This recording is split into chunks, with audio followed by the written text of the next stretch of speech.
नमस्कार दोस्तों, बेबाक भाषा के इलेक्शन वॉच में आपका स्वागत है। 2024 का इलेक्शन मैच फिक्सिंग का इलेक्शन है क्या?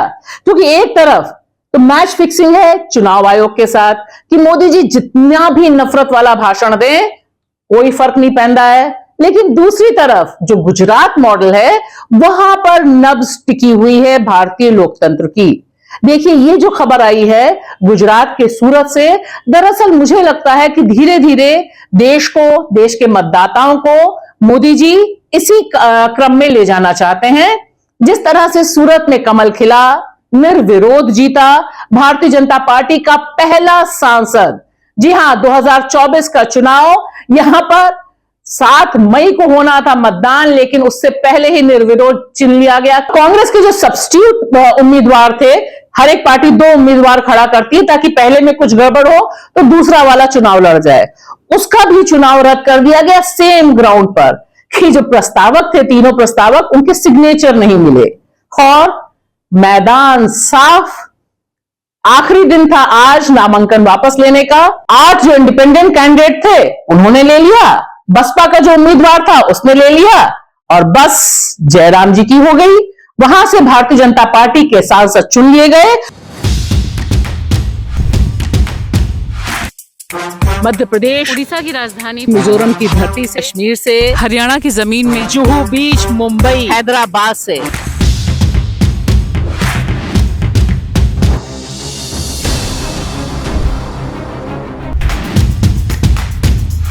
और यहां पर जिस तरह से कांग्रेस के नेता जयराम रमेश ने इस पर टिप्पणी की, वह बहुत गंभीर चिंता और बहुत गंभीर ट्रेंड की तरफ इशारा कर रही है। उन्होंने साफ साफ शब्द में कहा कि एक मैच फिक्सिंग का खेल हो रहा है। साथ ही साथ उन्होंने जो शब्द इस्तेमाल किए मैं आपके लिए पढ़ रही हूं, जो आपको स्क्रीन पे दिखाई दे रहा है। अवर elections, our democracy, Baba Saheb Ambedkar constitution, all are under generational threat. This is most important election of our life time. तो देखिए, यहां पर जयराम रमेश याद करते हैं बाबा साहब भीमराव अंबेडकर को और इसी का कनेक्ट है कि किस तरह से अंबेडकर का नाम लेना, अंबेडकर के बारे में बात करना, अंबेडकर को पढ़ना आज की तारीख में इस देश में शांति भंग करने के बराबर हो गया है और ऐसा करने वालों को सजा दी जा रही है। और वह भी महाराष्ट्र से घटना हुई है। महाराष्ट्र में महात्मा गांधी अंतरराष्ट्रीय हिंदी विश्वविद्यालय में दलित फैकल्टी का एक ग्रुप है जो 1.5-2 साल से बाबा साहब की जो मूर्ति है वहां इकट्ठा होता है, हर हफ्ते इकट्ठा होता था और बाबा साहब की जो राइटिंग थी उनका पाठ करता था।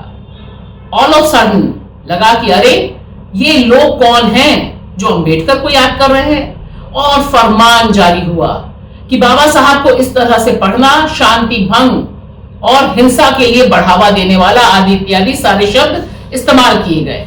देखिए, ये जो फरमान है वर्धा की इस यूनिवर्सिटी का, वह मैं आपके सामने पढ़ रही हूं। Safety and health of the student and reputation of university is under threat. तो सिर्फ यही मामला रुका नहीं, 7 जो पढ़ाने वाले अध्यापक हैं उनके खिलाफ कार्रवाई की गई। उन्होंने माफी मांगने से मना कर दिया, 2 का ट्रांसफर कर दिया गया, बाकी लोगों को पोस्ट से हटा दिया गया।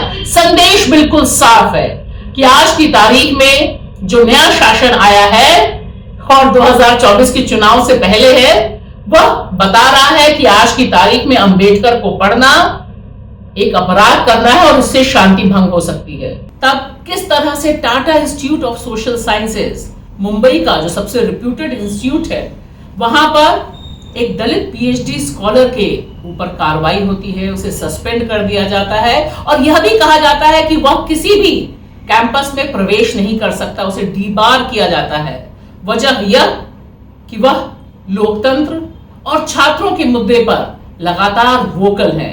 जिस तरह से केएस रामदास को निशाने पे लिया गया, उनके खिलाफ टिस एडमिनिस्ट्रेशन ने कार्रवाई की, वह बहुत डराने वाला सच हमारे सामने खोलता है कि किस तरह से केएस रामदास को यह कहा गया कि आपने जनवरी में जिस तरह से देश की राजधानी दिल्ली में जो प्रोटेस्ट हुआ उसमें शिरकत की और उसमें देखिए किस फिल्म का उल्लेख किया गया है। आनंद पटवर्धन की अवार्ड विनिंग फिल्म राम के नाम की स्क्रीनिंग का जिक्र किया गया है और कहा गया है कि यह फिल्म एंटी नेशनल है और यहां पर क्योंकि यह शख्स मौजूद हैं और नई शिक्षा नीति पर चैलेंज कर रहे हैं। जो पूरा का पूरा आंदोलन था वो 16 संगठनों का आंदोलन था जिसमें इन्होंने शिरकत की। यह एक अपराध बताया गया। और दूसरा अपराध बताया गया कि जिस तरह से इन्होंने Bhagat Singh memorial lecture organise किया, जिसमें दो रमन मैग्सेसे अवार्ड विनर्स भी जा चुके हैं, पी साईनाथ और बेजवाड़ा विल्सन।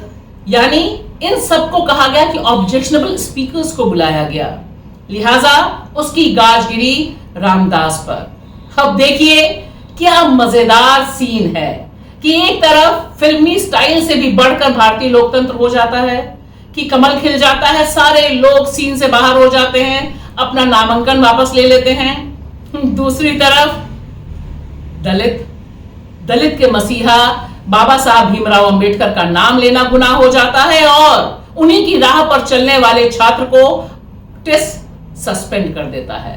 दरअसल यह है गुजरात मॉडल, जिस पर हम आपकी मदद से निगाह बनाए रखेंगे। देखिए, लाइक करिए, शेयर करिए बेबाक भाषा, ताकि कम से कम कॉन्स्टिट्यूशनल वैल्यूज पर हम बेबाकी के साथ अपनी बात रख सकें। शुक्रिया।